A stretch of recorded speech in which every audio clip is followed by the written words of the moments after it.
Pourquoi pleurer au cinéma nous fait-il du bien? On va payer une place de cinéma pour pleurer volontairement. Ceci repose sur un concept très ancien qui est la catharsis. Chez Aristote, l'idée est qu'une œuvre de fiction nous permet d'affronter des émotions, sous-entendu des émotions douloureuses, dans un espace où finalement on ne risque rien. Dans Aftersun, une fille adulte va se remémorer des souvenirs de vacances qu'elle a eu avec son père quand elle était plus jeune, et elle va réussir à comprendre une tristesse qu'elle pouvait pas comprendre à cette époque-là.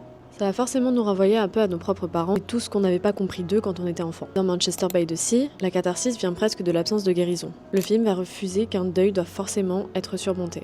Certaines blessures restent, et voir cette réalité représentée peut paradoxalement être réconfortant. Dans All of Us Strangers, Andrew Scott va retrouver ses parents morts lorsqu'il était enfant, et peut enfin leur parler en tant qu'adulte. Le film va vraiment matérialiser un fantasme universel, avoir une dernière conversation avec un proche disparu trop tôt. C'est pour ça qu'en fait on pleure pas seulement pour les personnages, ces films nous permettent de pleurer nos propres deuils, nos propres regrets, on vient pleurer sur la vie de quelqu'un d'autre, et en fait on réalise qu'on pleure un peu pour la nôtre.